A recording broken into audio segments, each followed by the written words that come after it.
All right, guys, we are live on Sunday, October 23rd, 2022. And I know why we're all here. We're all here to talk about the new season of My Hero Academia and what is going to happen next. That's what we're here for, right, Sean?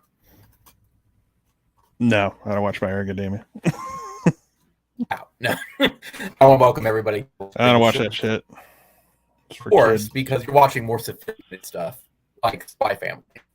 Exactly. See, now that's wholesome family entertainment. Absolutely. How have you been, Sean? How's everything? I feel like shit. That's what I feel like right now. So. Is it because the Cowboys are losing? Is it because the Cowboys are winning? Why? Cowboys won today. No, I'm just like I was under the weather a little bit this past week, and then my stomach is bothering me today, so I'm a little low energy right now. But I'm here. And just is what it is. It is what it is. So, Sean, kind of let's dive right in because there's so much to talk about from the past 2 weeks. I mean, OU beat Kansas. Benedict Brisket lost his first game out at USC. TCU whipped up on K-State, and the curse of K-State continues of you can beat OU, but you can't have a healthy quarterback for the rest of the season. What else am I missing? Oh, and Texas A&M vomited all over themselves per tradition. So where do you want to start? I mean, it was a fun day of football yesterday, and there's some interesting things happening. You know, it's Syracuse almost pulled the upset, and Clemson's gonna moonwalk into the playoff at this point, despite who their quarterback's gonna be. You know, Texas and Oklahoma State, you know, both in a desperate attempt to try to give the other the game. Texas did their tradition under Sark by blowing a double-digit lead the second half, and you know, now they're questioning their own existence. And then as a bonus, I got to watch Shane Beamer. You know, he only had like 1 5-star on his roster, which is a transfer from Oklahoma that everyone was happy to see go, depending on who you ask. And he was able to lead his team on a game-winning drive to clinch a victory against a team loaded with 5 stars. So, and high-ranked 4 stars, and against a fraud of a head coach who's stealing money from Texas oil men down in College Station. Did I miss any other games? I got K-State TCU. I mean, that was an entertaining game that lived up to the hype. You know, K-State obviously had QB injuries, and TCU made a valiant comeback. And I don't know if they're going to run the table in the Big 12. I would like them to, for various reasons we can get into later. But yeah, it was a good day of football yesterday. Yeah, that was. I mean, really a good 2 weeks in general, both across college and NFL. It's been a good 2 weeks. Oh, we forgot to mention, has Heupel got his statue yet? No, he messed around with UT Martin for about 5 minutes in the first quarter, and then he realized, oh yeah, I could drop 60 on him, and then called it a day. But yeah, we're setting up. Next week's gonna be a busy week for games. I mean, he's got Tennessee's got Kentucky. That's that's a game, but that's a tough game. They get it at home, but it's a look ahead. You don't want to look ahead to Georgia because that's the next week. You know, I think just for rivalry stuff, you got Michigan State. You have I think K-State and OSU play. Yeah, K-State and OSU play for the most part. And I mean, there's a bunch of other games too, like Georgia, Florida, cocktail party. Exactly. But so next week's loaded with a bunch of games. Plus, we play next week. We come off our bye week and we go play. Oh yeah, we play football. We have to play football now. That's right. Yeah. See, did you enjoy your bye week off at least? Yeah, I mean, I had an okay time. I did a watch along for the Texas Oklahoma State game. I can barely remember anything that happened in it, despite the fact that I watched it, and there's like a recording of me watching it. I mean, we can talk about that game because that's the game that's fresh in my memory. I don't remember anything else from I mean, from the OUK Kansas game, that was 2 weeks ago. I have nothing to talk about with that game. It happened. It happened. You know what? What was the toughest part of that game was the humidity. That was the toughest part. I mean, I don't feel like recapping a game from 2 weeks ago because it's like such old news at this point. But, you know, when you watch your quote unquote main rivals play, it's always fun. Someone's got to win, someone's got to lose. It's always like, what's more advantageous for you at the time? And, you know, I lean toward OSU wanting them to win that game because it was more advantageous, like in the moment. OSU winning isn't going to really affect things too much long term, but it's really going to make people in Texas mad. Because Quinn Ewers, the first of two saviors, had a really fantastic day. He completed 19 passes out of 49. That is a stat line I've yet to see. He should have had like 3 picks in the second half. I think one got called back on a penalty that was actually on Texas. Now that I think about it, I think that like a false start or whatever, or illegal shit or something. So it was a pre-snap penalty, but it was just Xavier Worthy once again, like dropping passes that he should make or he should catch. I mean, who do you blame for that one that Xavier missed, him or Ewers? Because he was wide open. I blame both. I blame if Xavier Worthy is like, if it touches your hands, you should catch it. And Xavier Worthy's had more than one occasion this season where the ball touches his hands and he does not catch it. So yeah, the dude's got all the speed in the world and the separation ability, but man, it is an adventure whether he's going to catch a wide open ball to him. If every single time, it can be an adventure sometimes. It's just, I think here's my problem with Texas. They have talent, of course they do, at certain positions. They are very, very diminished at other positions. And of course, it's not going to matter what I say because I'm going to get reminded 49-0. Like, congratulations, you clubbed us like a bunch of drunken sailors clubbing some baby seals. That's what you did. We literally showed up to the game with no quarterback available. Yeah, I know we had someone play the position at times, but they were incapable of doing anything we wanted to do on offense, which is on us mostly. But considering the fact you beat a team that literally had no quarterback, and you beat them like you should beat a team with no quarterback, and I will always give them credit for that. Having said that, what I found really interesting is the week. It was either that week or the week after that. I don't know where this shit came from.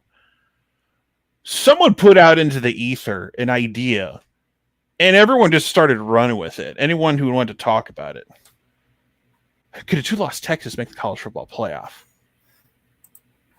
And it's one of those moments where you ever have a parent ask you about one of your interests that catches you off guard?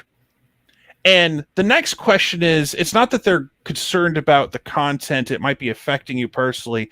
Usually the next question is, I'm interested in this content and I want to get into it. And it's that moment where your parents ruin the thing you like. Or it's like you turn your head, it's like, what are you talking about? You know, son, I would like to listen to that Blink 182 that you've been jamming out to on Friday nights. Like, or something like that. That's me when I was in high school. So, but like I saw grown men who cover the sport, blue check marks, who actually get paid to cover the sport, entertain this topic. Now they all shot it down, and a lot of people say, "Well, they said they shouldn't do it." It's not the fact that they said no; it's the fact that they entertained the discussion. That's why. This is why I get pissy, and this is why I always bring up like the media is in love with Texas. They will always set the plate. They are more than ready to have the. You ever see Blazing Saddles? Oh, absolutely. Oh, okay. So I'm actually surprised you said yes. So, but you know when the sheriff comes into town, and then the crowd and like the town's all excited. They got the band, and they got the banner "Welcome, Sheriff." Yeah, they're always, like. That's what the college football media is. They're so ready to welcome Texas to be back. They want them to be back so bad. And of course, the Alabama game just really got them salivating. And Quinn Ewers was crowned. He was crowned for like a quarter and a half of football.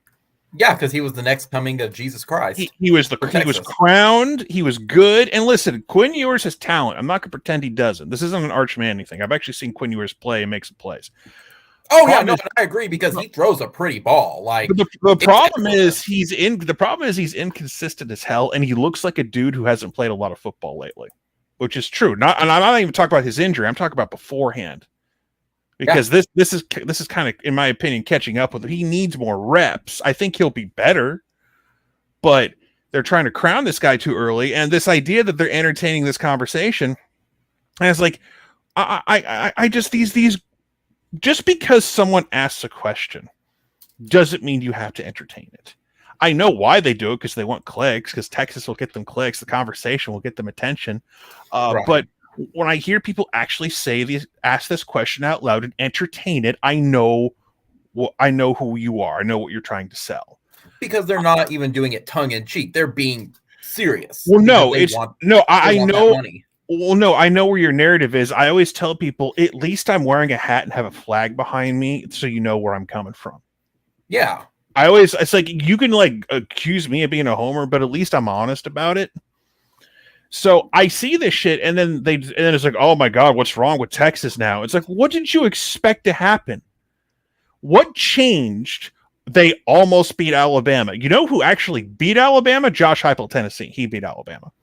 Yeah. So I really love that it happened, because whoa, that just took the wind out of their sails. The almost beat Alabama crowd, oh man, ruined our perfectly great, the best loss in the country got ruined a little bit, didn't it? Now Oregon's got the best loss in the country now, don't they? Huh? Yeah.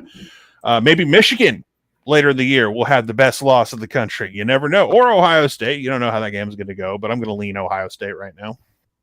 But it's just so disingenuous when I hear people actually sit down and, well, you know, it would have this would have to happen, and this would have to happen. And as I'm saying this, tomorrow I'm going to make a video about what would have to happen for OU to get in the Big 12 championship.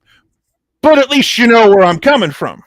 But you're also being realistic, though. Like, this would have to be the collapse of the college football season for 5 weeks for this to even be entertained. While it's a long shot, it's like a 1%. But the thing is, we're asking for a Texas collapse, which is kind of the norm year in and year out. So you just need a Texas collapse and a couple of K-State losses, and you're good to go.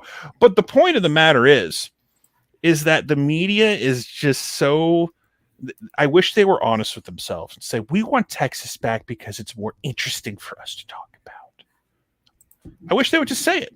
Just come out and say, we want Texas back, and we're going to create every narrative we can to make this happen. We want Texas to be good. They love that USC is somewhat relevant again.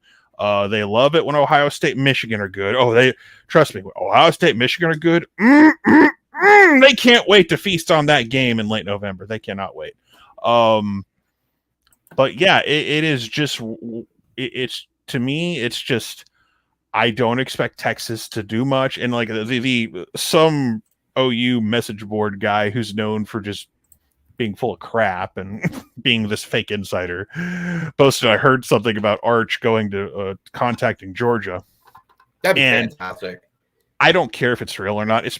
There might be some truth to it, but I don't care. It's fun to run with it, because I love they will lose their minds if Arch decommits, because then Sark has no out. He has no safety net. He can't, like, now it's like, oh, we're getting tired of Sark now, because now he's lost Arch, our savior, our quarterback Jesus. Besides the fact that you already have one on campus now that went 19 for 49, but I digress. So it's just, Sark is 10-10. I mean, I think he beat OU. I mean, again, we saw what that game was. He beat OU, so he's got that going for him at least.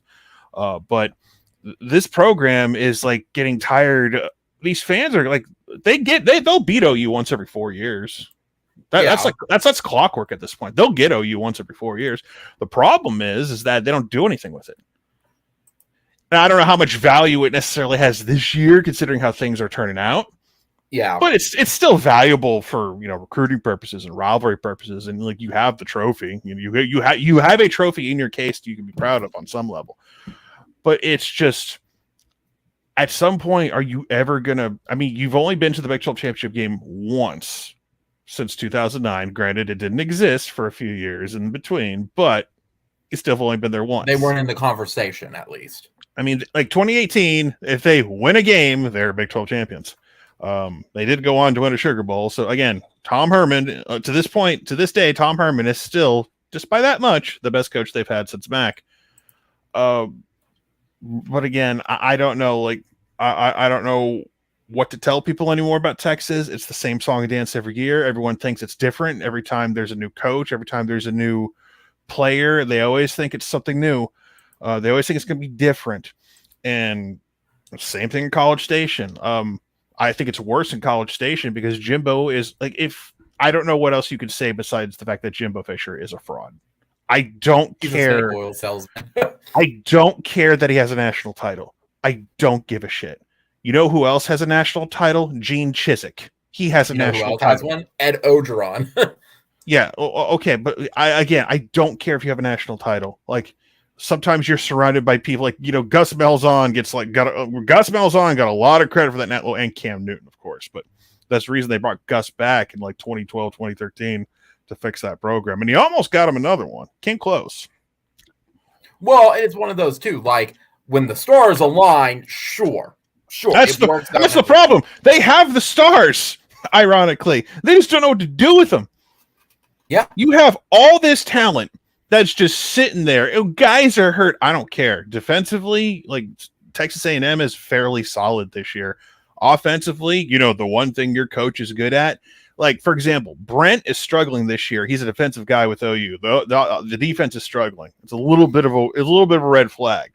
But I am willing to cut Brent a break because he is kind of rebuilding some things from scratch. Like, we've had these discussions over and over again. So correct. if we get to year 3 and the defense still looks like crap, it's time to have a conversation about Brent. But we're not there yet. We're still in the middle of year 1. Getting back and to it's also too, we have the other guys with us as well. Like, we need to cycle them out before we really get an assessment. Well, yeah, because usually you give a coach 4 to 5 years to build his program. That doesn't happen anymore. But Jimbo is in year 5. That's the problem. And they ain't firing him because $86 million. And what I love is that people are throwing in our faces that Brent Venables' contract is guaranteed for however, and it's not even close to 86. It's a lot, but it's not 86. 6 or 7. No. His entire contract, it's like 40 something or whatever or something. It's like not that. even close. No, but I mean, if OU is desperate, I'm sure they could. Well, the only way Brent's going where is for cause. Like, you would have to do something really, really stupid or egregious to get, that's how you get out of those contracts. So right, and someone's Brent's one of those coach. He wants to coach for life. Like, if you really want to get rid of Jimbo, someone's going to sneak in his office, put child porn on his computer or something. But other than that, outside of that, I'm not saying that's what you do. But that's the only way you get rid of Jimbo. I mean, granted, you just ruined his life and everything, but I mean, maybe you just put a hooker in his bed or something. I don't know. You find a way, morals clause. But it's just, I don't know how you can, that cult can continuously watch that product with all this talent you have, allegedly, and you still drop 4 games a year. And it's going to get worse because they still got they got Ole Miss, they got Florida, they have Auburn, they have LSU. They'll beat UMass, I think. I assume I'll give them that. You hope they beat UMass, but they're a 6 or 7 win football team this year, potentially. Again, I'm being very generous when I say 6 or 7. Well, it's what you've told me about Texas. Here's the thing. You said something a while back you mean A&M or A&M? Well, A&M too, but Texas specifically as well. With Texas, it's what you've always said: to take your best coach, your worst coach. That's what your program is. They're a mediocre program outside of 10 years. A&M is an 8-4 program that can never get over it. A&M can't get the coach. Yeah, Hitler was in power the last time A&M technically won a natty. So, just I'm sorry, did I just say that? Oh, that's true. I mean, I'm sure the can't be choosers. I mean, the original Reveille was probably a Nazi anyway. So, anyway, but seriously though, A&M is an 8-4 program that can't motivate its players. They have the money right now. It's not about motivation. It's not about motivation. It's incompetence from the head coach who's running a nearly decade ancient old offense. But on the flip side of that falls back to A&M as well with it in the sense, or the same problem Texas is the donors are running the program and not letting the coach run the program.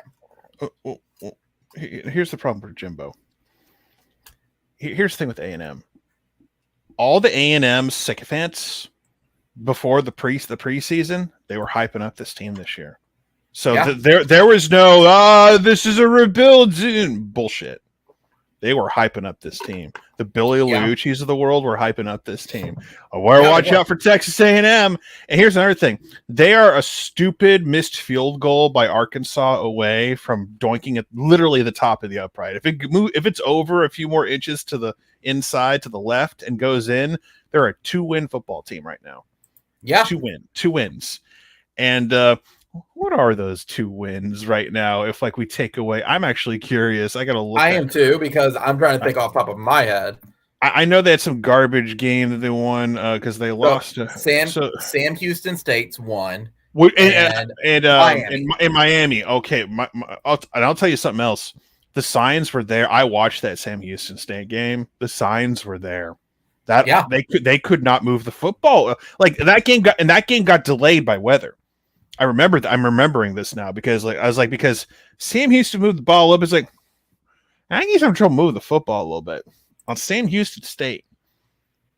Well, it's also too what motivation does Jimbo have to coach this team? He doesn't. He has the ultimate safety net. Yeah. Why does he? He could roll up there and lose 12 games, and Well, you can't lose 12. Because okay, let me rephrase that. He's going to do just enough. Well, here's the problem for Jimbo. There's all sorts of rumors and scuttlebutt and whatever words you want to use that are being thrown out there. It's not sounding good at College Station right now because they know they can't get rid of him. And here's another problem. That epic #1 greatest recruiting class of all time. You think it's going to fall apart? I mean, it could. I don't see how it couldn't start right now. So, David Hicks. Well, stay tuned on that. Actually, I'm actually dead serious. I'm actually dead serious when I say that. I'm just cracking a joke because I'm just like, no. Okay, I have more than one person has said that it might be imminent. Well, now again, I'll believe it when I see it. Yeah, I'm not going to hold my breath. I'm telling you, man, but 2-3 weeks ago, it was even bubbling up 2-3 weeks ago, and now it's started to gain a little steam. Someone told me that he was going to flip at the Under Armour game in Orlando. Really? So now things change, plans change. I don't know, but I don't know how real that is. But they had some visual evidence to back this up. I'll leave it at that. But I've heard the Under Armour game is a potential thing. So okay, well, if that's the case, who's the other guy that we lost out to A&M on that? They paid off. Wasn't there another recruit that they swooped in the last minute and we couldn't match the price essentially? No one of that high caliber. The other shit that's been going down is Colton Vasek, who's here's my thing on Colton Vasek. Everyone's worried he's going to flip to Texas, and that's been the worry for 3 weeks. Months. Now. Well, no, it was a worry since the end of the Texas game. It still hasn't happened, and everyone's like, "Oh, he's going to do it. He's going to flip." He hasn't done it yet. And look, if he does, so be it. I would like to not lose a top 100 player in the country. I would like to build our team with a lot of good players, but if it happens, it happens. I'm not going to waste energy on it. But I'm assuming with Vasek, he might be like Coleman, where it's a legacy thing. Well, here's the problem. He lives in the damn city of Austin. His parents go to games. He goes to games with them, and then he happens to sit with recruits there, so it's a little awkward. And then people like to point, what about Bridge visitor policy, recruiter policy, blah, blah, no visits, like all that shit. And it is such a unique circumstance. Like, people lost their shit when he went to the Bama game in Austin. It's like, first of all, committed, regardless, if I'm committed to OU or not, I'd want to go to that game. If I had tickets, because it's just enjoying it as the sport. If I could go to that game. Now, he took his, he did 17, 18. He took advantage of getting VIP treatment. I'd do it too. Like, why not? Like, do you want to sit with the normies, or would you rather get VIP treatment, have like a convention badge over your neck on the sideline, or a special seat, or you're away from the crazy people? Because I don't know if you watched that game or saw some phone video or clips on Twitter. There's a lot of crazy people at that Texas game for Alabama. A lot of crazy people. So I sit with those folks if I don't have to. So, as if we're talking right now, like, the feeling of OU recruiting is gumdrops and ice cream. That could change in 12 hours for any reason. Like, the problem with OU recruiting right now, there's not a lot of like verified sourced info out there. Right. I mean, there is and there isn't. For example, and I caution like because Jackson Arnold's talking to like Brandon Drum and Parker Thune on their podcast. He's talking to Eichert and Lehman. It's going to be posted very, very. I think it's already posted audio, but the video is going to be posted like as we. Yeah, he talks to our guys. Well, no, but he's like a commit. They normally don't. It's like, oh, they're going to talk to him. So, and here's what I caution. Jackson Arnold's going to hype up trying to flip guys or get guys to stay committed or flip guys back to OU or flip guys to OU. Mm-hmm. I caution people with that because he believes he's going to do it. But a certain someone who plays in Los Angeles right now did that once too, and it didn't work out. He said, We're going to get this guy, this guy, this guy. I'm not saying it won't happen. I'm not saying, because it does help that Peyton Bowen is his high school teammate. So he's got that going for him. But I know Derek LeBlanc is trying to like really work on Hicks and everything and other things as well. So this class is really trying to work together to try to make it better. Like, people feel like it's going to be like we went from, we're going to finish here. Oh, we're going to finish down here. Oh, we're going to go back up here again. Like, people think it's going to be the feeling right now as we're talking. Oh, it'll be number 2 or 3 again. All right. We'll see what happens. I'm not going to hold my breath. So right now it's gumdrops and ice cream, and we'll see how things turn out. We got about a little over a month till we got about 6-7 weeks till early signing period. It's starting to creep up. Yeah, it is actually. So, I was just thinking about that. I was like, now for Hicks, now for a guy like Hicks always initial plan was to always commit at the Under Armour game. And then shit happened where he was going to commit earlier. It was all OU till like a night or two before, where he pulled the shenanigans with A&M, and then all that crap went down. But again, it's like that was about money. I think this is going to be about money too. I think OU. I think the Hicks thing potentially. This is just me guessing here, just like thinking out loud. I think that woke up a few people for OU. Yeah. Is like, we need to up our game just a tad. And some people are okay. We'll take. You need to take NIL a little more seriously with some of these guys. If you want some of these big time, like top 10 level recruits, they won't get paid. And I don't blame them. They should get paid, because that may be the only time they're worth something. They could be total busts, and that's it. So I don't blame a top 10 or a top 50 or top 100 football player trying to go get his money. If you're some fringe top 300 player trying to pull that shit, bye.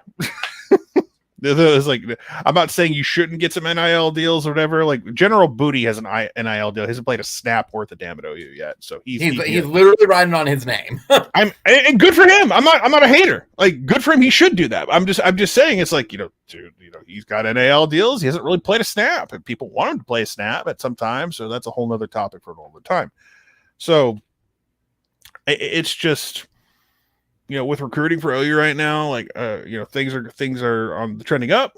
We'll see. But we didn't get Malachi Coleman because we were never, at the end of the day, we were never going to win that battle. As long as Mickey Joseph was going to stay at Nebraska, which it was pretty much confirmed, and he wanted to stay home, it was just, he went to Nebraska. So he is a legacy player. Like, no, he's not a legacy player. He's just legacy means your dad played there. No. Oh, see, I thought his dad did play there. So I don't think. No, I don't know where I read that, but I don't think so. I mean, I could be wrong, but I'm just like, but no, it's just, if us walking into their house and beating them down the way we didn't do anything. There's not much else more we could have done. All right, it doesn't help you. It doesn't help that you'll lose a couple games, but you don't need Malachi Coleman. It's nice to have him. But I think OU just decided this is not worth the effort, and they parted ways. Like they stopped fighting for him like a while ago. So it's like, hey, we're not getting Malachi Coleman. It's like, usually if I stop talking about a recruit that I'm like hyping up at some point, if I stop talking about them, chances are there's a reason why. So it's trending in another direction. So the Hicks thing caught everybody off guard. So right, because even major recruiting sites were going, "What the hell?" Malachi, I mean, Josh down the list. I mean, Josh McCuistion was in the parking lot of his high school and got a phone call because he was there to Usually, hint, when OU recruiting guys show up to a commitment, usually 99.9% it's going in our favor. They don't. Yeah, and he got the phone call. If they know it's like, if they know he's not going to commit, they don't show up. Like, Josh and Eddie are going to be at this recruiting. Like, I wonder how it's going to go. But no, that was one of those instances where where it's like, you hearing this? And then, but I don't know. There's smoke out there. He's going to flip back. Some angry Texas people are trying to say Jackson Arnold to Notre Dame, which is not happening. No, see, I heard the Jackson Arnold is Texas A&M, and it's like they want him. He's pretty much that. Are you? No, like Jackson Arnold committed to Levy. Okay, and if Levy was at Ole Miss, he would have went to Ole Miss. But he committed to Levy. He wanted to play. And what really if you were worried about Jackson Arnold, he was at the Kansas game and we balled out on offense. We good. So and also, did you watch his high school game on ESPN? By the way, no, I didn't. Dude, they played Allen and they whooped Allen. And Allen's got their 5-star QB for 24 on the other end. So Allen just whooped up on him. And Jackson Arnold looked good. He balled out on national TV. So I'm not saying he's going to be higher ranked than Arch Manning because, my God, that's a sin for me to even think about that happening. Just to saying that out loud, I should have to. It'll never happen, Sean. It'll never happen. I should. What is it? I gotta do the rosary and drink 5 Bloody Marys at the Catholic Church. Or how does it work? Ask for forgiveness from something like that. Is it Hail Marys or whatever? The point of the matter is, it's a Hail Mary or drink 5 Bloody Marys, whatever. Religion's stupid. Anyway, so yeah, Jackson Arnold's really good at football. So. Well, it's also, too, Arnold kind of sees the writing on the wall that he has a good shot at being the starter next year. Now, if he sits with it, I mean, we'll have. Let's pump the brakes on that a little bit. He has a shot. I'm not saying he will be. Hang on. I'm not in a hurry for a true freshman to be the starter. I love Jackson. It depends on what Dylan does, though. I don't want a true freshman as our starter unless he's like a monster, like Adrian. The equivalent of a quarterback monster like Adrian, yes. I don't want that. I'm thinking more of in the lines of if Dylan goes to the NFL, because my understanding was he ain't going no NFL, son. I promise you. Okay, because my understanding was he was only going to be here for a year, then he was going to go declare for draft. No, based on what, this year? No. Based on his previous stuff. That's my understanding. No. Now, this year, no. This year counts too. So no, he ain't going to NFL. Are you kidding me? No. The ideal situation is like I would like you need to build your depth at quarterback. So I would like to have Dylan Gabriel next year, along with Jackson Arnold, who will be an early enrollee, and then you have both of them. You know, iron sharpens iron, and all those good things, all those sayings people put out there. What about Jackson? How many does he have left?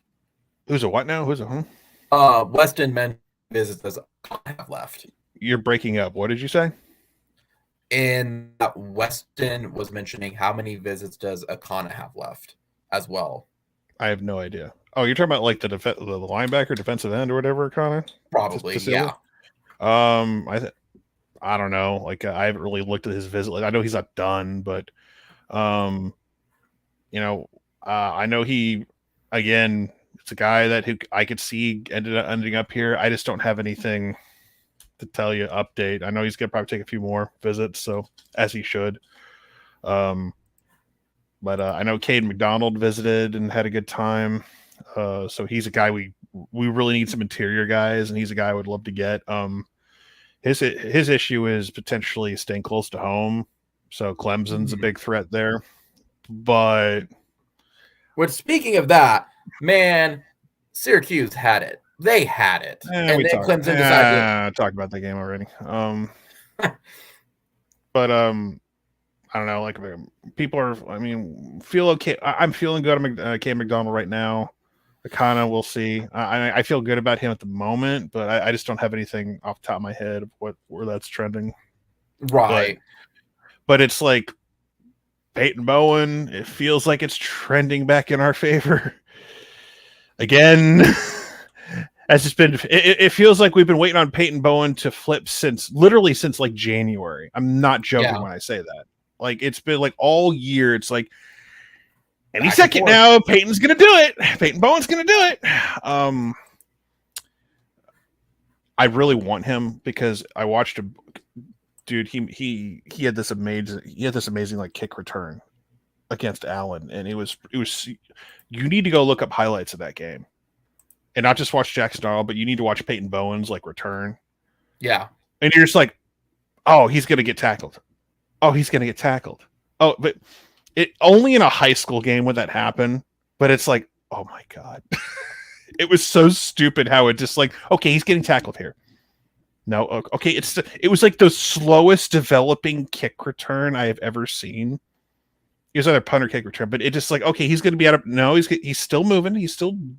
He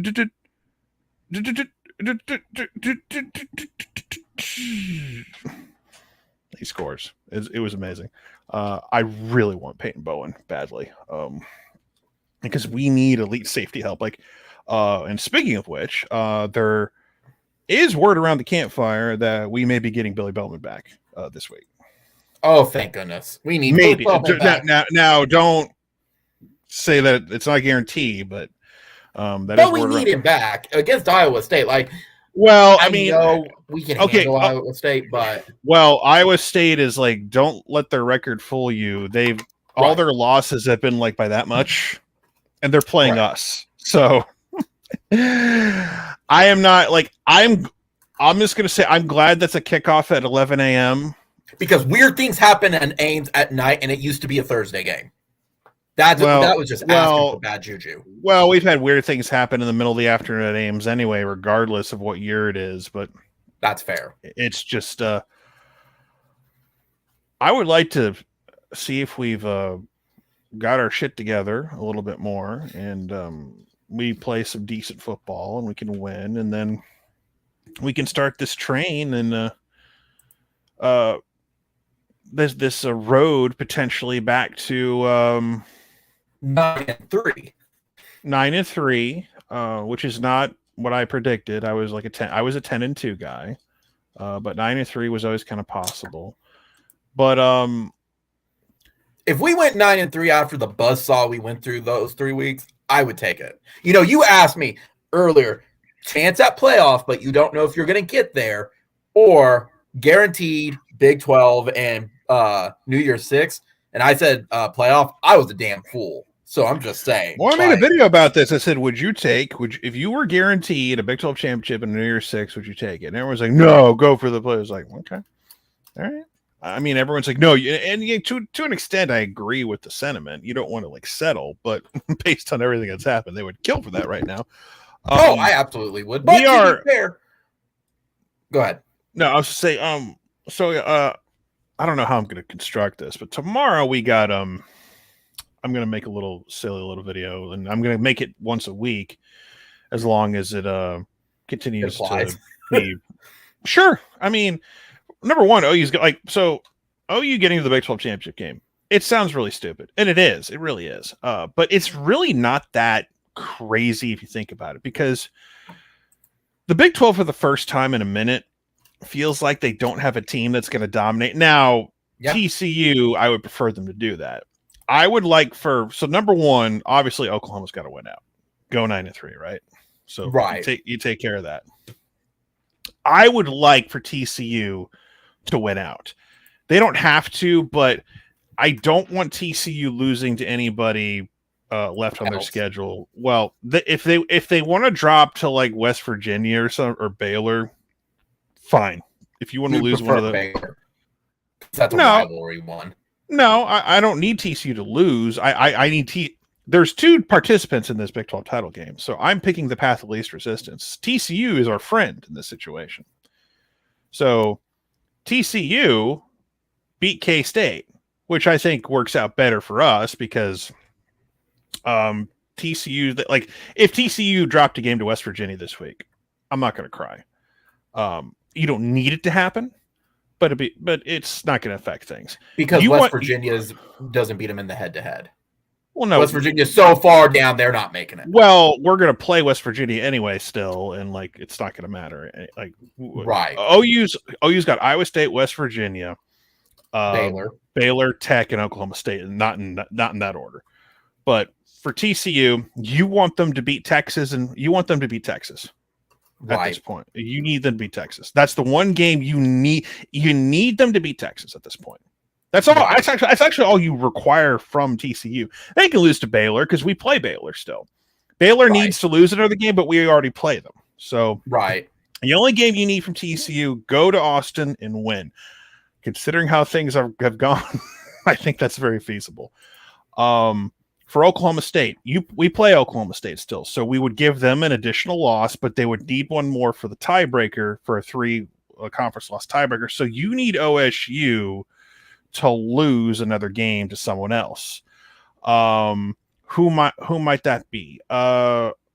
You look at K-State this week, but I would actually prefer for OSU to win that game because you need K-State to lose a bunch of games. K-State's kind of like K-State and Texas are the tricky ones. But for OSU, there's Kansas, there's Iowa State, and there's West Virginia. I know you could look. Maybe you'd want Kansas State to win that game, but you don't know what their quarterback's health is right now. That's kind of a problem. So basically, however that game turns out is going to affect who you need to lose to whom in certain situations. So. You need him to drop one more, but to who? But to simplify things, here's what you need. You need OU to win out. You need OSU to lose 2 more games, one of those to OU. You need K-State to lose preferably 3 more games. And you need Texas to lose 2 more games. So Texas could very easily lose 2 more games. Have you watched them play lately? So if you're Texas, you got K-State, TCU, Kansas, and Baylor. I think there's 2 losses in there. Just saying. TCU's one of them. Kansas is one of them with a healthy Jalen Daniels. They need Jalen Daniels back. So you need Texas to lose 2 more games. So you have K-State, TCU is definitely one that you can hopefully count on. So I think you can get that. K-State's the tricky one. So K-State's got Oklahoma State, Texas, Baylor, West Virginia, Kansas. Rivalry game at the end of the year. Jalen Daniels. Kansas is going to want that game. So again, it's not out of the realm of possibility, but K-State's kind of the tricky one, in my opinion. Because you can't, there is no scenario where you're in a 3-way tie with some teams involving like if it involves K-State and TCU or Texas, you're going to lose that battle every time. You're going to lose some sort of head-to-head. So you want your head-to-head tiebreaker to be potentially, if there is one, with like teams you beat. Like if you beat Baylor, you want it to be with Baylor or Kansas or Oklahoma State. So like those are teams you've yet to play or have beaten Kansas. So you want Baylor to be third place, you want Kansas to be third place, you want Oklahoma State to be third place. So you need you need 2 more losses for Texas. Right. And then you need like 3 more losses for K-State. So well, and I mean, I was thinking about this earlier today with it. And with K-State's quarterback problems, that 3 losses are very possible if like everyone's hurt. I'm not wish casting that or hope, but like depending on the injuries, like if Martinez you're down to was your offense. If you're down to Will Howard, ruh-roh. So yeah, and then he got hurt too. Yeah.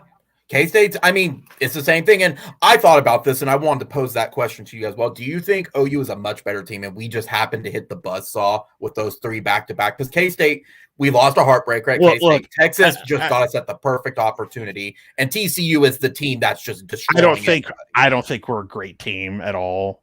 Just like, are we better than what we thought we were? I don't see. Here's the thing. I'm saying all this stuff for fun because I'm a YouTube creator and I make content, and I just want to see who's gonna take a bite and like get mad at me just to see what happens. Because I need something because we ain't playing for shit right now outside of a crappy bowl game no one cares about. That sucks. The Cheez-It Bowl. Oh God, yeah. I'll hop in an Uber and go down and check that out. Sure, why not? I dare you. See now, not with that attitude, Sean. Now you have to.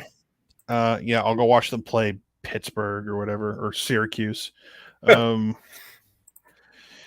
so okay. Speaking of that, North Carolina. Speaking Wake of that, Forest.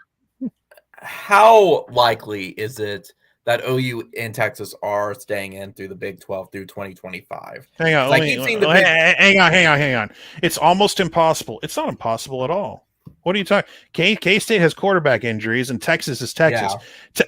You're saying it's impossible for Texas to lose 2 football games with the teams they got left on their schedule? Bullshit. I'm calling bullshit on that one. Now, if you want to say OU winning out is a big if, I will agree with you on that. Here's what I think. I think it's a lot more difficult for OU to win out than for the teams we need to lose to lose. Correct. And I agree with that. Because I will say that up front. For OU to win out and go 9-3 is way more difficult from my perspective than needing Texas to lose 2 and K-State to lose 3. K-State is the one. I am saying that out loud.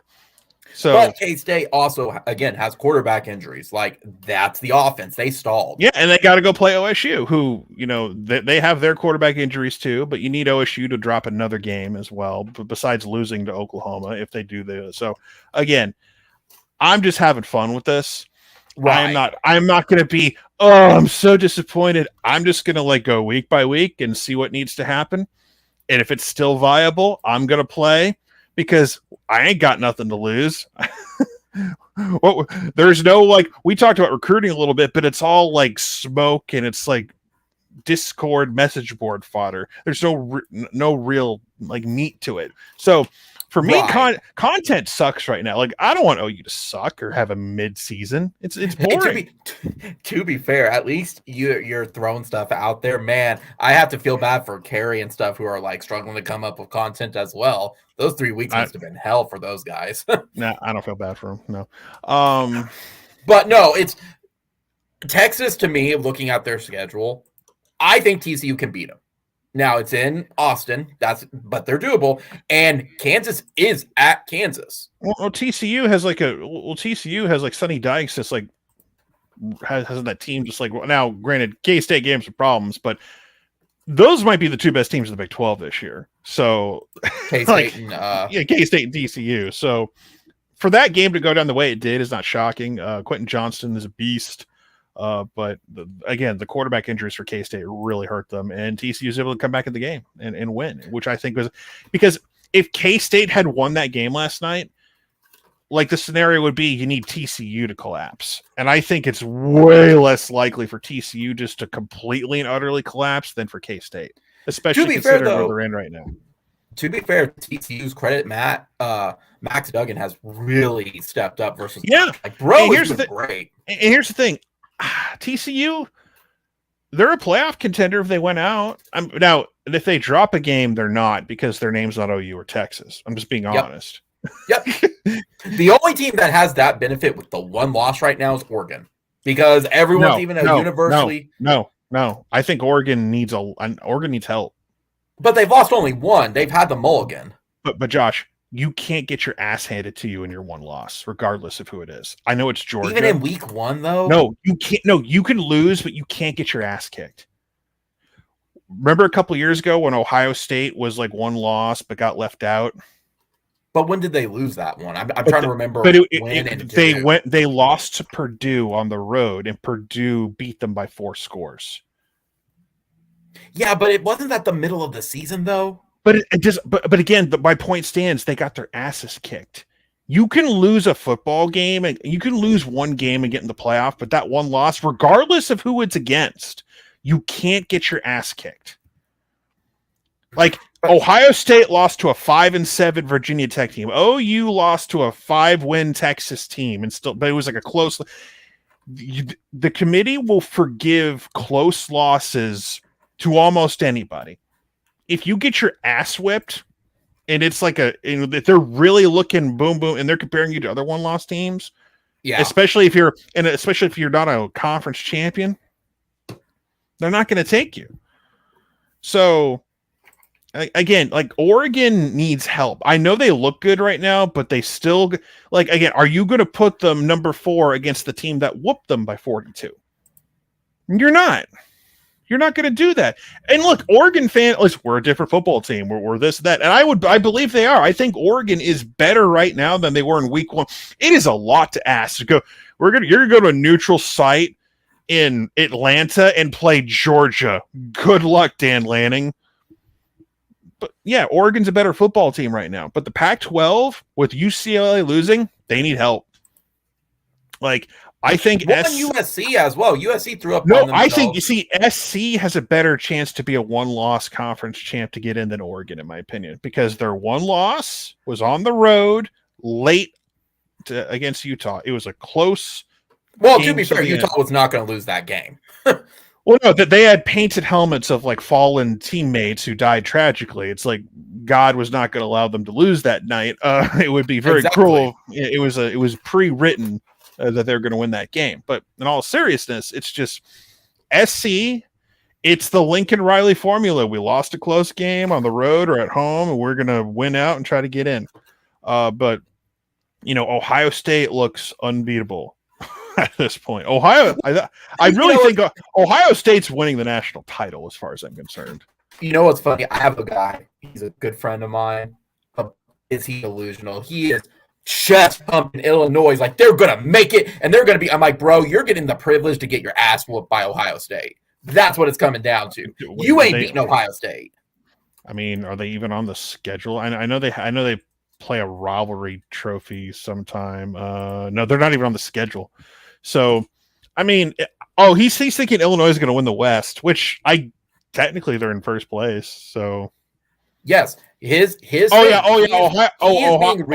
State will destroy them. It will be. He thinks, and I'm not joking to you. He thinks they will make it to the championship game, the Big Ten beat Ohio State, and will be in the playoff. I'm like, you're not making it there. With what? You're going to get your ass whipped by Ohio State. Is Juice Williams quarterback? Do they have Rashad Mendenhall running back again, or is it 2000? Is it 2007? The thing he's not looking at as well, he conveniently keeps ignoring they have Michigan on their schedule, and Michigan's going to whip their ass. Michigan is a lot weaker, in my opinion, than last year, but Michigan's going to whip Illinois' ass. Well, Jim Harbaugh is good for one stupid upset a year for losing. But look at Ohio State. Ohio State's going to go to Happy Valley and just do whatever they want in Penn State because Penn State is a fraud. That's why a college game day is not going, because everyone's like, why is it going? Bros, nobody wants to go watch Ohio State put 60 on Penn State on national television. It's like watching they don't right now. Nobody wants that. Well, it's also a Fox game, but that doesn't really matter. They can always go if they want to, but like that's fair. But Ohio State's going to whoop Penn State, Northwestern, Indiana, Maryland, and they'll get their revenge game against Michigan in the horseshoe, and then they'll go win. Like, I don't expect Ohio State to lose a game. I think they look, and that's kind of the difference. And I'm just saying, like CJ Stroud might win the Heisman. I would give it to Hendon Hooker because he had an actual real Heisman moment. Because like, here's the problem for Ohio State. Ohio State's beaten a bunch of like garbage. Like the Big Ten is awful this year, really bad. Yeah. So, like, it's one thing to say it's like, well, the Big Ten, Ohio State isn't playing anybody, but they are destroying people. Like, what's the closest game they had? Notre Dame week 1. Other than that, 45-12, 77-21, 52-21, 49-10, 49-20, 54-10. Yeah. They're just murdering people left Correct. and right. So, like, the Notre Dame game is kind of like, what happened to that one? But regardless, it's like, if you see, they'll forgive that one because they won. We're talking about week 1 games where you struggle a little bit. They at least won, and that was at home. So, at point, Notre Dame is just garbage this year. So much, everyone was hyping up their coach as the one who's never had head coaching experience, who's going to do something. But no, it's like, but like people for the playoff this year, they're going to scream for 3 SEC teams. They'll scream for both Ohio State and Michigan. As I said, Clemson's guaranteed to get in at this point because they're not going to lose out to anybody else. Well, who do you have at that point? Because to me, it's Ohio State, Georgia, Clemson, insert team number 4. But that's the problem for the Pac-12 because Clemson's kind of like that oddball. Like you needed Syracuse to win that game to have an argument, but they're going to put 2 SEC teams in there. If like Alabama, like people Tennessee are writing well, hang on that. Like people are writing off Bama, and it's like, don't do that. I've seen this movie. That's what I want you to do. I've seen this movie before. It doesn't mean they're going to win the movie. It doesn't mean they're going to win the championship, but at the same time, it's like, I've seen this play out before. Let's see. I think Bama's going to crush Ole Miss. Now, if you're LSU, by the way, who beat Ole Miss this past week, boy, you are kicking yourselves for fucking up that Florida State game in the Superdome. Yeah. Because I'm not sitting here and telling you they would be, they're going to win out and do something, but you would at least be in the conversation with Ole Miss right now. You'd be in the conversation with them and Bama to win the SEC West. So. But it's like now it's like I mean obviously they still can win the SEC West, but like to be in like championship like conversation, people talk like I just like just kind of 2-loss Texas get in, like LSU has no shot and they have a more legit reason to say that than Texas does because like they in theory they beat Ole Miss, top 10 team, and in theory could actually beat Bama too in theory. So in theory. But I don't think who's so then who do you, if it's going to be 2, in my opinion, it's probably going to be Tennessee. They seem like the team of destiny versus Ohio State, who's the beat down team. Oh, okay. So here's my thing with Tennessee. I need to see them beat Kentucky this week. Because that's a trap game because Georgia is looming. They got to go on the road. They need to be careful. Like Kentucky is not garbage. They're good, right? Kentucky's good enough to beat them. So, I want them to see how that one fares. But if they win that game, and like Georgia's schedule is pretty much they got Florida this week, so it's a rivalry game, and Florida's mid. Let's just call it what it is. Remember when Anthony Richardson was a week 1 September Heisman guy? That lasted about a week. That's weird that we were talking about that. Yeah. Like Anthony Richardson Heisman. That was like a week. That hype. Which I that goes back to another saying you say: is we don't crown Heisman since September. Well, like people are saying he's a good value bet. I was like, why? Why are you betting on Heisman's in week 1 of September? Stop it. Stop it. He's a good value. Well, your value just like went down the toilet. So whatever you bet, you'd lost. So he ain't winning no Heisman. But yeah, for Georgia, I think they'll get past Florida, although Georgia the last 2 weeks has looked like competent again. So granted, it's Auburn and Vanderbilt, but they'd have. I mean, they better look competent. I mean, the Georgia you saw against Kent State and Missouri has not been around for about a month, so I'll give credit where it's due.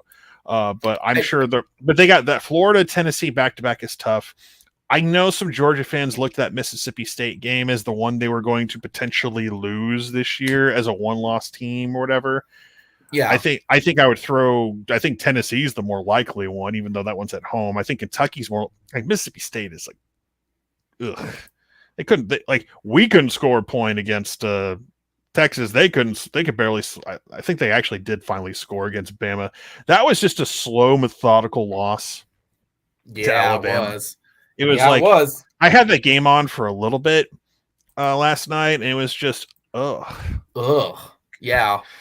I'm turning to something else. And which is funny because some people are like, well, Alabama better be on upset watch. I'm like, you guys are stupid. So my plan was last night I was going to watch TCU K-State on one screen, and the other screen I was going to I'll watch Alabama. But then I saw South Carolina was up 7-0. I'm like, ooh, I'm going to watch that one instead. I'm watching South Carolina A&M, and boy, was I entertained by that one. But yeah, for Georgia, they got a tough little schedule. I'm not going to pretend it's not. Well, we discussed that with it as well. Like they could drop one if they do not commit. They got 2 rivalry games and then 2 road games in the SEC, and then they got to play Georgia Tech at the end of the year, who they'll crush. But I got a question for you. This occurred to me. I'm going to throw Oregon out. I think Oregon still has a chance because of who they've beaten, but I'm going to throw them out. But two SEC teams, correct? Ohio State, Clemson. Is TCU or Tennessee, Georgia? Let's just roll with that for a moment. Ohio State, Clemson. Is TCU the first one left out if they win out? Okay. So let's review real quick. So you got Georgia as undefeated SEC champ. Yes. You have Ohio State as undefeated Big Ten champ. Correct. You have Clemson as undefeated ACC champ. Correct. You have Tennessee as a one-loss SEC team. Correct. That just happened to lose to Georgia. That is not playing in the SEC title game. Correct. And then you have, what's TCU?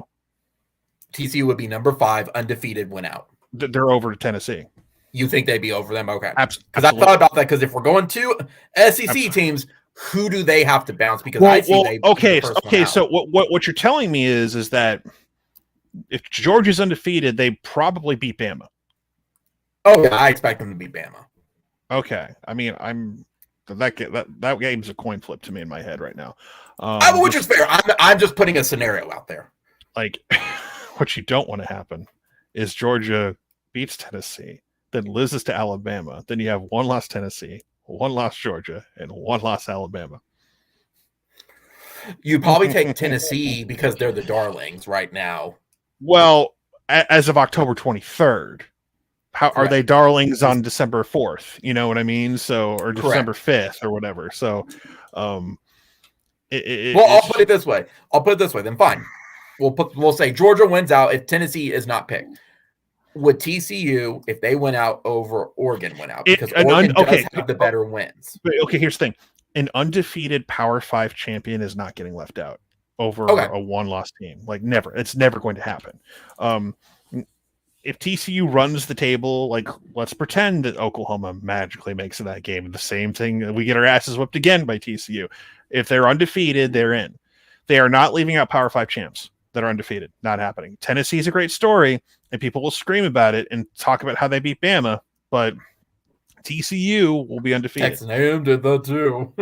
They beat Bama. Look what happened. God, Texas A&M was like 1 play away from beating Bama, and it was like the worst play call I've ever seen in my life. Like you're gonna throw to the far corner, not in the end zone, and try to like.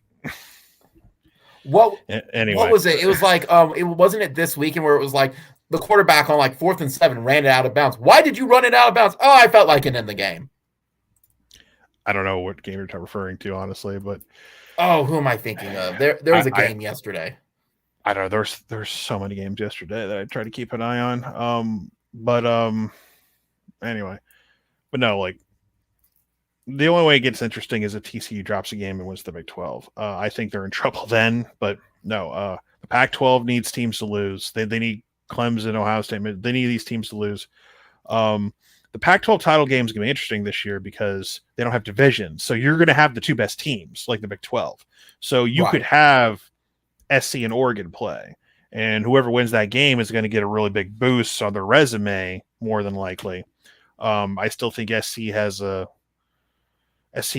I know they're Jordan who's their star receiver got hurt in that Utah game. Not Mario, but like the transfer from Pitt. I just totally blanked on his name. The big one, yeah. He got hurt in that game. I don't know. I actually have no idea what his status is. I haven't looked it up because it's been a week. Oh, I don't know his status either. What is it? Addington? Jordan Addington? It's Addington. Jordan Addington. Yeah. So I know he got hurt, and I was like, ugh, but they still have Mario. I was thinking Addison. I'm like, that's not right. Jordan Addison is Addison, right? Jordan Addison. I think it is Addison. Yeah. Addington. It's like so. Jordan Addison. What is his status? Yeah, it is Addison. Dodges bullet. Okay, I guess he's okay. Let's see what is it. They got injured day to day, according to Riley. We've heard that before. See, that's the funny thing to me. They're like, well, once we get the defense fixed, guys, everything will be like, bros, that ain't coming. It will never come. When I saw those tweets and those message board posts, once we get the defense right, it's like, once we get the defense right, that's cute. Oh, didn't we believe that once we get the defense right? They think they're people. That's so sweet. Man, they are. Speaking of Benedict Brisket, dude, they are railing against Benedict USC Brisket. State. Benedict Brisket. That's my nickname for him, Benedict Brisket. Just call him Tebow, man. It's easy. I use both, regardless. Man, they are railing against him though. I'm like, man, they can't get anybody out to USC State. What do you expect? Goodness. Nobody cares about college football in LA unless you're like Pete Carroll era SC. No one gives a damn. The Lakers suck. The Lakers suck right now. Yeah, and they have no excuse to suck. Like the Orlando Magic, my team, we suck, but at least we have a reason. Like, the Lakers have no excuse. Like Lakers are like 0-3. Orlando Magic.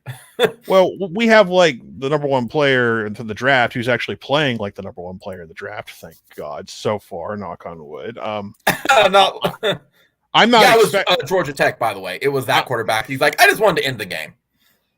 Oh, I if you're not in the top 25 at this point, I mean, unless it's like OU or like a really hilarious game, like.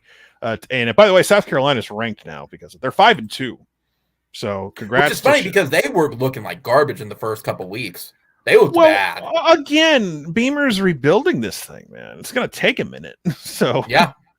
But I'm happy for Spencer that he's getting it together over there. And I mean, he's okay. He's not the reason. Okay. Yeah, he's absolutely okay. But Shane Beamer is doing this like literally with like a rubber bands and bubble gum and toothpicks and whatnot. So and rainbows. And hopes and dreams. Yeah, I mean, for real, man. Like Beamer is like he's gonna start being beloved at that school. But now can he do it year in, year out? We'll see. But he got a 5-star in his team and got the most out of him to do something. And boy, I watched it. Radler still has like that awful habit of like leaving the pocket when he shouldn't. It's just, I was like, man, boy, just like flashbacks of like, you don't need to leave the pocket. You have a clean pocket. Stay in the pocket. He gets scared, man. He gets happy feet, and he does. Runs. It's like he doesn't, dude. There's no pass rush. Like everyone's blocking. Stay in the pocket. It's like I'm screaming at him like I'm watching an OU game. It's like I'm seeing him throwing passes to Stogner, and it's like, dude, I'm having flashbacks. So. But I've seen this movie before. But yeah, Radler and Stogner, what a combo. Radler's stats were just like very minimal for the most part, and it was they ran the football, they played decent defense, they got some special teams plays. for turnovers, like all the things you need for an upset. It was technically, I think South Carolina. Actually, I think Carolina was favored by 3, or A&M was favored. It was like a 3-point spread. Yeah. So Vegas is like, this is gonna be a close game. And I'll tell you what, though, man, like A&M almost pulled off the miracle win, because they scored late, got the onside kick, and had 2 shots at the end zone. But their quarterback is so weak. Their backup QB, that Weigman that they love, who came in, has such a noodle arm, he can't even get it to the end zone from like the 50. So if you can't throw the ball 50 yards, your arm sucks. I'm sorry. Okay, as long as we're not talking accuracy, I'm just like, well, Dylan can't throw it 50 yards either. But yeah, we're not talking. We're not asking him to do that though. So on some of those plays, we are, but Dylan can get it down 50 at least. He can throw it. It's just he's thrown some big bombs before, even in the spring game or whatever. But yeah. Anyway, the actual OU football team. Someone said Reggie Grimes might be out for the rest of the year. I don't know how true that is. We haven't even seen anything on that at all. Like, there was no media this week. They canceled everything. So I'm like, oh god damn it. I literally had nothing to talk about. Because, like, okay, I have no Brent press conference. I had to, like, I talked, like, the one video I made last week was like, let's talk about playoff contenders, kind of like what we did just a little bit ago. And it's like, I got nothing. So I wasn't feeling well last week anyway. I was like, if I'm gonna feel sick or feel ill, a bye week's a good week to have it. So I'm just like, I'm just gonna sit back and catch up on some Crunchyroll. I'm going to take a bye week. I'm going to take a bye week myself. Is what I did. And that's what I did. I mean, from pretty much Thursday night to tonight, it's been busy. I'm such a moron because, like, the other day I cut myself shaving, so I got this nasty little sore here that looks like I got freaking herpes or whatever on my mouth. So I got that going for me right now. So hopefully it heals the next day or two. So. Why we can't have the nice things. Well, there's one thing you didn't mention for the Kansas game, by the way. How was the recruiting day? Because my understanding is everyone had a fun time. No, like I said, at least for the feedback from the recruits. Yeah. I mentioned it earlier. Jackson Arnold was there, and he's like, everyone's right. I'm talking about just as a whole, though. As far as I know, it was fun. Yeah, I mean, the uniforms are great. I mean, some people hate the uniforms. I like them. I'm an old. I already said, but however, there is one thing they do need to change. They got to get rid of the unity on the back. That is too difficult. I don't care. It doesn't bother me. Color commentary, we're having difficulty with it, as well as like the people. Learn your football team then. It's hard to tell. So I was there. God, the humidity sucked. You have a roster in front of you. Learn your team. Here's the issue, though. You have a spotter board. Use your spotter board. I went to broadcasting school. I know what those things are. Use your spotter board. The flip side of it, for someone like myself, it's hard to tell what's going on the field because the numbers blend in too much. They got to lighten the numbers up or something. No, because you couldn't tell. Those or at least put like a wide outline. Those alternate unit. See, my father is 79 years old and he loves them. So take that, bitch. I'm an old. I already said, I do not like them. My father is a right-wing conservative that hates change, and he loved those uniforms. So now, flip side, I told Dad that, and you know what he said? Oh, well, guess we're gonna lose to Kansas because we suck in alts. That was his first thing out of his mouth. I'm like, thanks, Dad. No, we were fine. He is regretting that he did pick the Baylor game as his home game to go to versus Kansas now, though. I mean, that Baylor game's winnable at this point, as far as I'm concerned. I mean, it's not gonna be easy, but it's winnable. Patrick in the chat reminded me, and you said in your video, by the way, yes. Just let you know, they did confuse Stoops because everyone was like, Stoops. I'm like, wait a sec. That ain't right. I have it on my watch along where I knew it was Gavin Freeman because I waited because I looked. I'm like, oh, that's Gavin. I didn't say Stoops. I knew my team. I saw 82, but that's Gavin Freeman. It was just so funny hearing it because everyone, it kind of stopped. It was like, Stu. Look, I'm not gonna hold it against 85,000 people who saw an undersized white wide receiver for Oklahoma and assumed it was Stoops. Okay, I'm not gonna. Oh, we have 2 of those now. Shit! I didn't know they're allowed to have more than one white person play wide receiver. Is it 1955 again? What happened? So. I think it's just because nobody saw anything substituting. That was an insensitive remark on Twitter, and you should feel bad. Oh, shut up. Dude, I'll tell you, the only time it's on my mind, too, that last, 2 minutes of that game took freaking forever. And I was the one in the stands going, okay, if this was not a touchdown, then why is the clock still going? I think they had a running clock. Yeah, they had a running clock. I was like, what the hell, guys? What's going on? Let's do your damn jobs. I did not understand that. And maybe you saw it differently because we saw it as a touchdown. It happened in front of me. Literally. I mean, whatever. Anyway. Again, that game is so out of my mind right now. I'm just hoping Kansas gets Jalen Daniels back. Actually, that's a good question. Let me look at what is the health status of, because I would like Jalen Daniels to pull off an episode or 2 for the rest of the year. I mean, it was not he's out for the season, huh? That was a surprise. Surprise to him. Jalen Daniels' latest status at Jayhawks practices is good. Oh, this is a few days ago. Well, he didn't play against Baylor, but he was improving. So I think Kansas has their bye week. Who does Kansas have this week? They are off. I think so. That's great. It's their bye week. So that's good. So Jalen Daniels gets another week to heal up, and they host Oklahoma State on the 5th. So I would not mind if Jalen Daniels got a big win against OSU in a couple weeks. That'd be pretty cool. That would help out the plan to get Oklahoma into the Big 12 championship. I wouldn't mind that at all. Because we need Oklahoma State to lose one more game besides to us, so that would help the cause. So, exactly. But we have Weston in the chat who's mocking me, and everyone's gonna mock me tomorrow when I make this declaration. And just gonna have because listen, I'm the guy who says we have no shot, but I'm a YouTuber. You're sunshine pumping more than me. That's surprising. listen. I'm old school OU. Looking at the schedules and looking at the standings and who could beat who to get to sneak into the Big 12 championship. This isn't my first rodeo.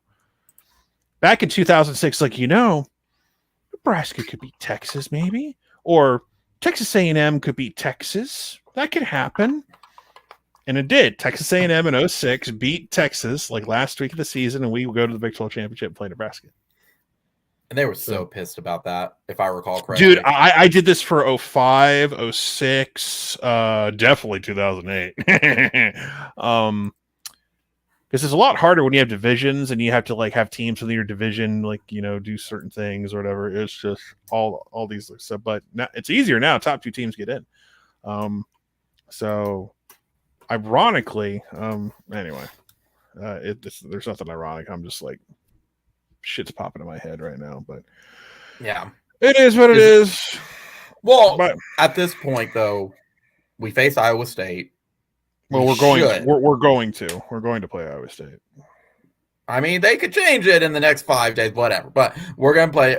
We should beat West Virginia. Change what? That's just me being dumb.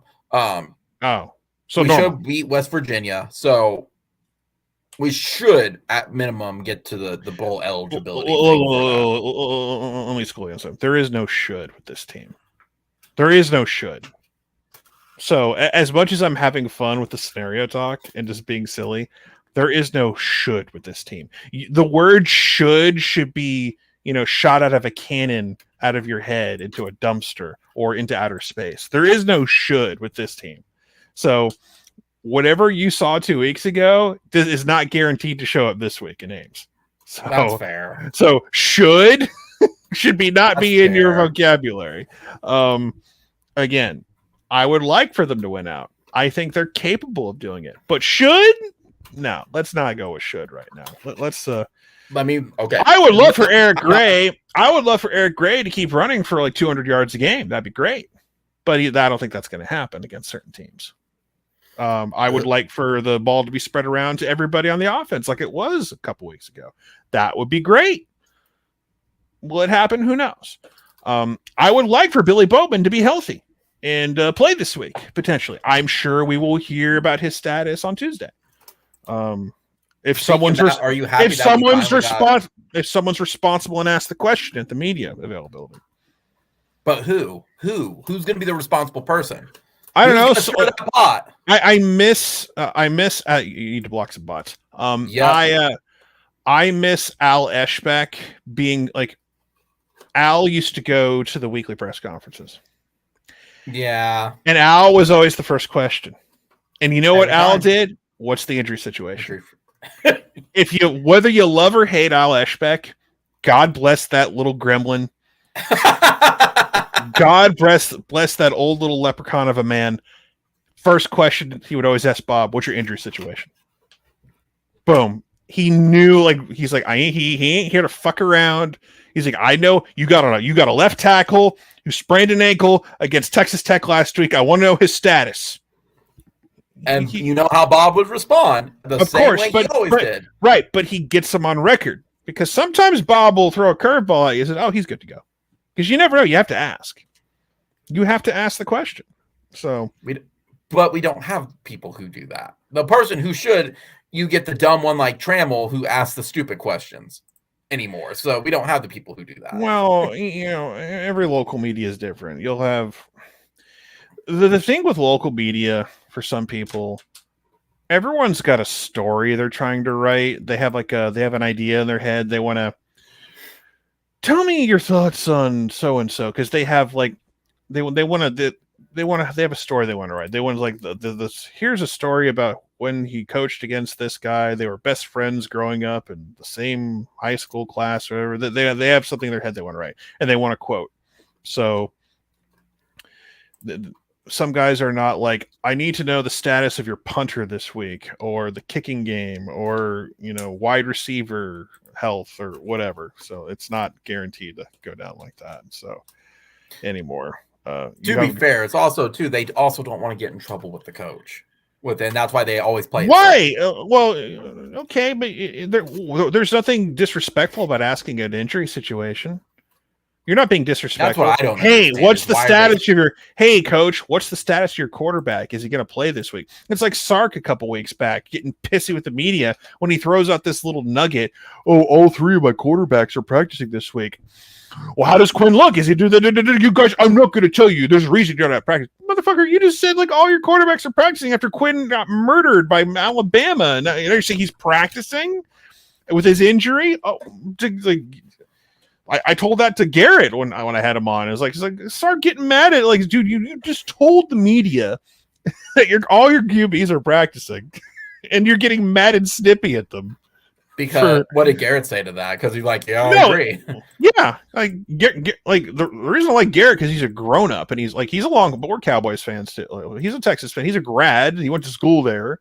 But he's also a grown up and a rational human being involving his football team. You can have now. I'm not going to beat him down and go, ha ha, your team sucks. But at the same time, it's he'll give real answers about Texas and expectations. And, he's he doesn't buy into the hype every year. He's because I made the joke. It's I know you're 100% confident about this game this week. He's like, nope, not yet. Nope. I'm sure he wasn't confident until it was triple zeros in the fourth quarter. And even then he wasn't sure. He's like, I'll take it. If you're a Texas fan, you should take that game. Absolutely.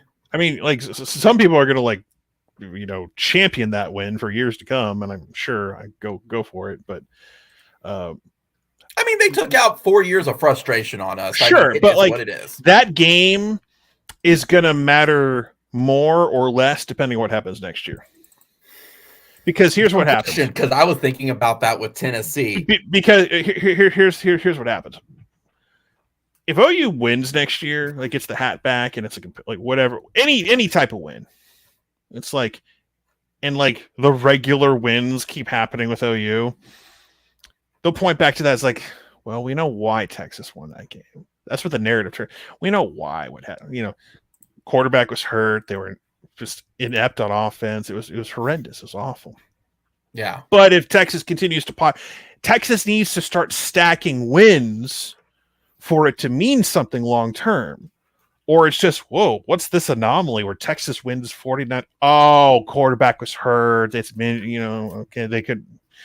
So that's what they got to do. It's right. Like, I've always said, like, all right, Texas, you beat OU once every 4 or 5 years. Are you going to do something with it?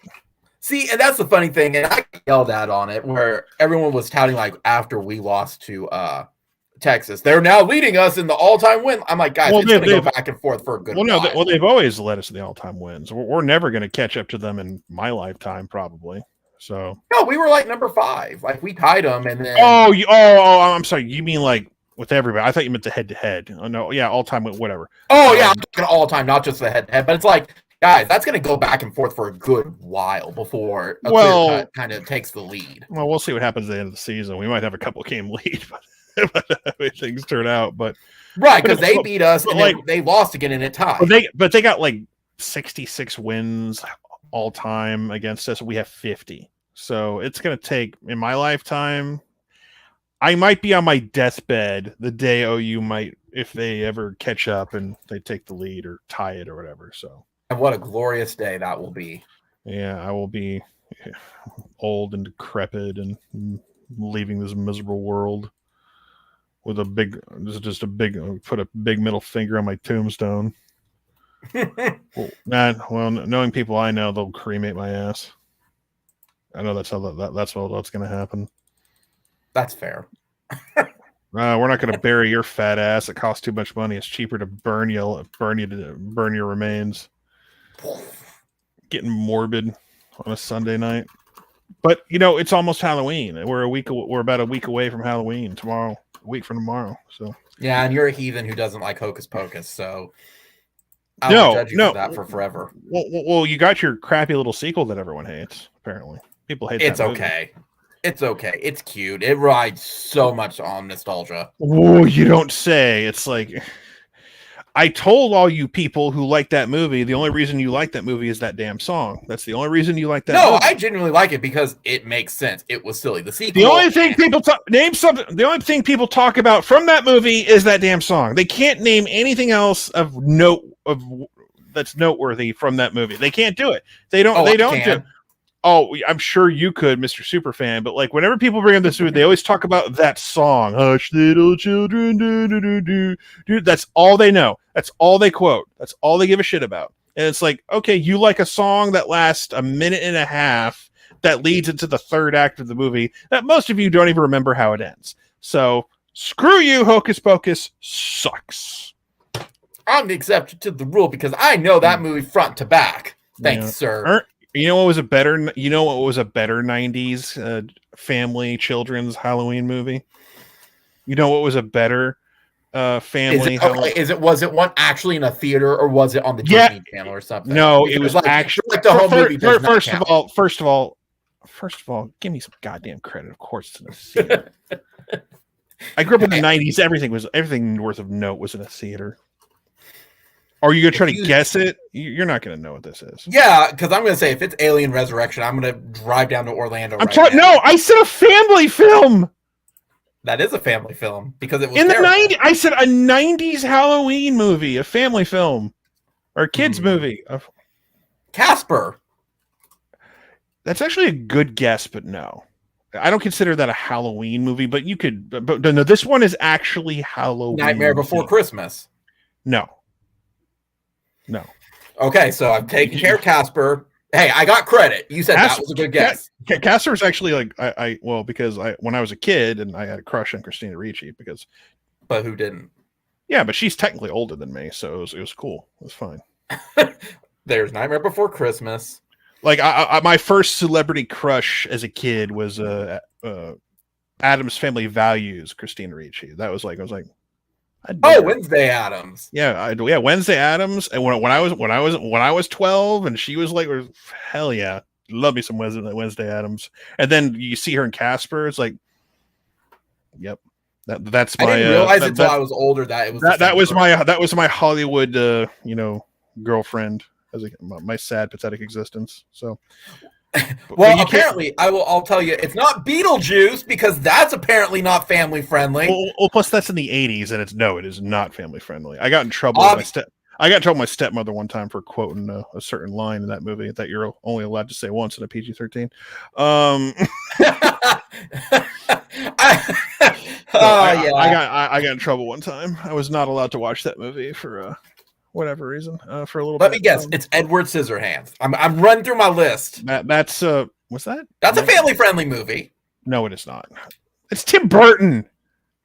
That's a family-friendly movie. Edward Scissorhands was not. No. The only other one, man, I'm reaching. It's Ernest Scared Stupid, isn't it? Yes, it is. I was gonna say I'm running through everything. First of all, Ernest Scared Stupid actually had a threatening villain that was scary a little bit for what it was. The trolls that turn kids into wooden little dolls. It was really creepy.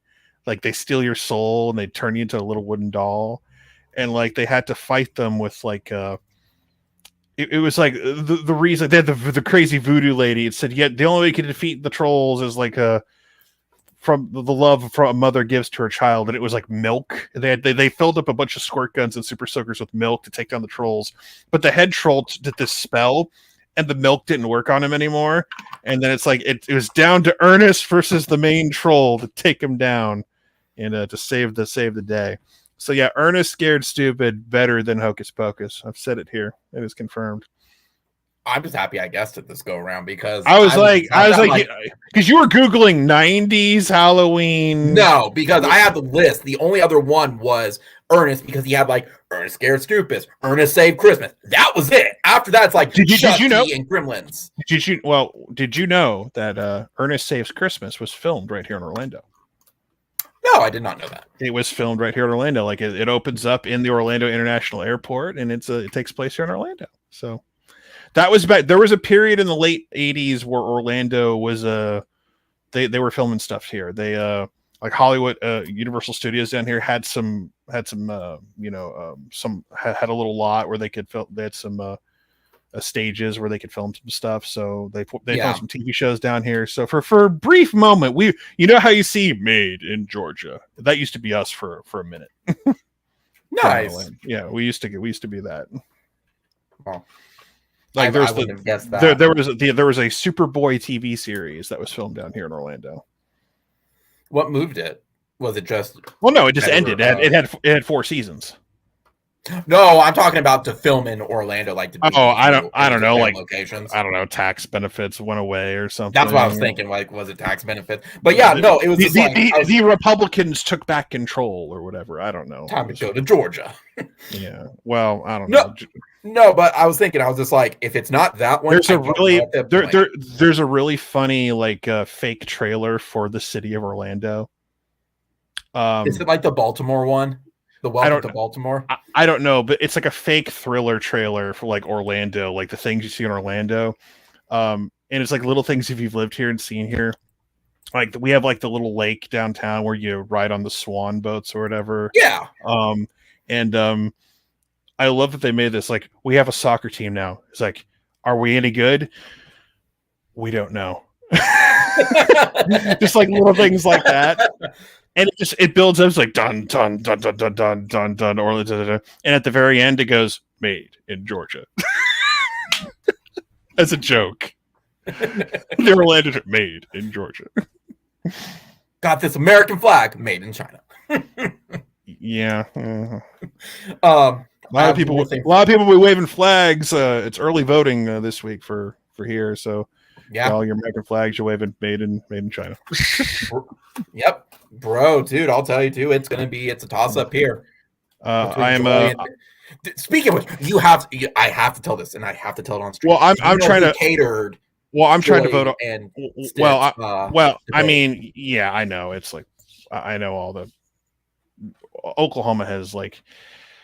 It doesn't matter who you vote for Oklahoma. It's just at this point. Oh, I know. It's like I'm doing everything I can to vote every Republican out down here because they're culture war assholes and I hate them. It's like they have no policies. All they care about is like scaring people. And it's not it's not about liking Democrats either. It's like people's like, oh, you're a Democrat. It's like, no, it's because the Republicans are so like ridiculous down here. Like people like DeSantis starting the war with Disney and like trying to like, I'm going to take away your special status, Disney. Ha ha. And it's like, dude, you know who, like, I'm going to take away your special status of like, you know who has to foot the bill? It's Orange County, Florida. Orange County, Florida's got to fit the bill because Disney had their own, you know, police and fire services because they're so big. They're their own like city. And so DeSantis got so mad over like Disney like going against him over his controversial, you know, policies over like stuff you can teach in school or whatnot. I'm not going to get into that, but it's like Disney decided no, we don't approve of this because Disney isn't pro LGBT because they're pro LGBT. They just want everyone's money. Big corporations want this is the thing people forget. Like, oh, Disney is doing this and thing. No. Disney wants all of your money from everybody. Right. They don't want to just to please. They don't want to please one base. They want to please everyone, and they want everyone's money. Every corporation wants everyone's money. So when you see a corporation say we are pro this or that, it doesn't mean like everyone in the building agrees with it. They say that because everyone has a wallet, regardless of what you identify as or whatever religion you have. Everyone's got a wallet. So people, if you understand it from that perspective, but no, DeSantis is an idiot and he hasn't done anything. And he like Orange County is going to suffer for it because, and then you have Marco Rubio, who's just an idiot too. So he's saying some of the dumbest things ever. No. And look, it's not that Val Demings is a great choice either, but it's just like. I got to get rid of somebody. Like Florida is such a backward state. I hate it. I hate some of the like. Yeah. Like we're trying to I'm desperate for Florida. We're getting off of politics and like stuff for Florida nobody cares about. But like Florida is in desperate need of like a decent rail system down here. We don't have one. We don't. Florida. well, no, but you like it's different. But I know it's different. But like. If Florida had a good rail system that like connects to every major city, you know, where you could get on I could get on a train and go to Tampa. I could get on a train and go like, and they're all, I could say we have like the Sun Rail, which is a quasi thing, which is like more for like Sanford to like Kissimmee. And like, the problem with like the problem with a lot of American cities now, there are not a lot of walkable cities. Where you can I work on that every day. I understand that entirely. It's like you have to have a car, and that might sound silly to people. It's like, what do you need a car? No, it's equity. No, but it's like it's so expensive, and people want to blame the Democrats or the Republicans or whatever. It's because we built our infrastructure. Basically, you could talk about gentrification, whatever. Yeah. But it was built to have the city center, and it kept going out because they didn't want to live in the city center. And now what we're selling. Like I can't like there are. Like we're not built to like where you can walk somewhere and like have easy like public transportation is like it's there kind of, but if you don't live like if you live in the suburbs, public transportation is kind of a pain in the ass. Now I kind of live by a pretty major road in Orlando where I could if I really desperately need to get on a bus I could, but it's just a pain in the ass. It'll take me 2.5 hours just to go someplace in a car or an Uber. They'll take 20 minutes. And it's just a pain in the ass. But I would love it if Florida had a decent rail system where, hey, you know what? OU's playing in a playoff game at the Orange Bowl. I could hop on the train, go to Miami, and there's a stop by the football stadium. You know what I mean? Yeah. How cool would that be? But that doesn't really exist. I mean, there is a train station near the stadium down in Miami or North Miami, but it doesn't. You have to like. It is so convoluted in you have to go here to here. And by the time you add up all the money to like, you have to combo Uber, combo train. It's like it's not worth the trip. So sometimes it's cheaper to get on a cheap flight and get down Yeah. there. So Well, it's just like here in Oklahoma City. like they you were have trying to have a do- car, and it's like I'm not saying like my car is a piece of crap and is an A to B car. One day I will have a car that works properly long term. But I mean, it's no different. It is not than today. Here. It's no Yeah, different. Here in you Oklahoma need to have a City car where- to live in Oklahoma. You can't Yeah. like unless you live downtown, and even right. then And they were trying to propose that with Oklahoma City, where they were going to build a rail in Oklahoma from Cleveland to. Like, everyone's totally checked out of this point. It's like, oh god, they're talking Probably. politics. But they're it was talking just they're talking public transportation like old people. Yeah, I said I wasn't old earlier, but no, it was they were trying to build. I turned 40 in December, so I don't care at this point. So. That's fair. So I do have a question for you. I do want to throw this at you, then we'll wrap up anyway. When OU beat Nebraska in 2000, that was a sign of the revival. No, bear with me. Bear with me. That was a revival of the program, and we think of that game very fondly. No, Tennessee is not OU 2000. All right, so that was kind of where I was going. Was is it going to matter in the end? If they beat Georgia, if they beat Georgia, it will. But here's the problem with Tennessee: their defense is really bad. Like it's like OU bad, like 17-18 bad. So where we just had bodies on there, just hoping for the best. Yeah, Tennessee is kind of like that too right now. But isn't everybody's defense like that though at this point? No, it's not. But it seems like it's everybody. Ohio State's struggling a little bit. No, they're not. Georgia's struggling. No, they're not. No, Ohio State. Tennessee, Ohio State is not struggling on defense. They are not struggling on defense. Bullshit. I call them bullshit on that. They're not struggling. Even the one game they did struggle to win against Notre Dame week 1, their defense did not struggle. And their defense is good. That's why I think Ohio State's won the national title. Yeah. Overall, but yeah, Tennessee, they gotta beat Kentucky. If they beat Georgia, it's real. Because then I think they have like Vandy and South Carolina left. Yeah, they'll beat South Carolina as much as they beat. They'll handle South Carolina, and Vandy. So if they get through Kentucky and Georgia, they're going to Atlanta. They just need to clinch it with like one of those 2 games, but. Could they? Anyway. One more question: could Tennessee beat Bama twice? Do you think they get angry Alabama? I mean, they were up 28-10 at one point before, but then they threw up on themselves and Bama'd almost. I mean, it's a good question. I don't know if they could do it twice. The pressure's there. They have more pressure than Georgia did, in my opinion. It's tough to do it once, but here's the thing: if Tennessee gets to Atlanta undefeated, they're in the playoff anyway. Doesn't matter. Yeah. So as long as they don't get murdered, death killed in the SEC championship game. If they lose by a touchdown, they're fine, or even 2 touchdowns. But if you get to Atlanta undefeated, I think you're in, regardless. Yeah. Pretty much, for the most part. Then again, it wouldn't surprise me if some bullshit got pulled. But we all know everyone's happy with it with the Big Ten. If they get one in and SEC gets in, they don't care. The only thing I'm focused on the next 24 hours is that I have an eBay item that's definitely going to sell for a decent amount of cash, thankfully. And then tomorrow night for me is Old Man Anime Nintendo Direct, basically. Oh, with Discotheque, yes. Yeah, so old man anime Nintendo Direct, except at the end of my direct, everyone's happy. So yeah, that's because Nintendo, Nintendo Direct, you're not guaranteed to be happy at the end of it.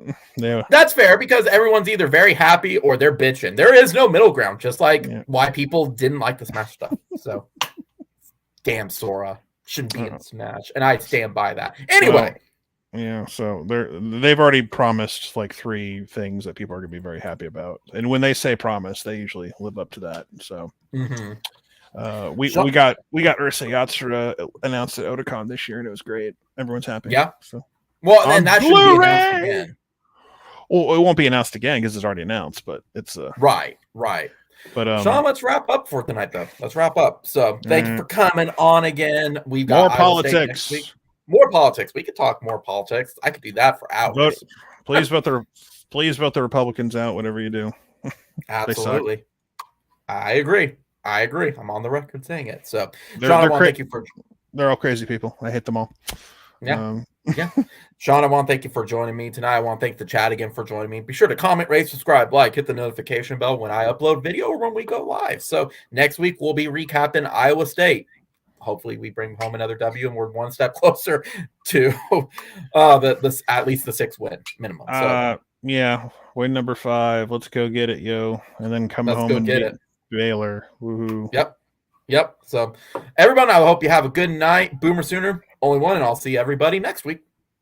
Later. Later.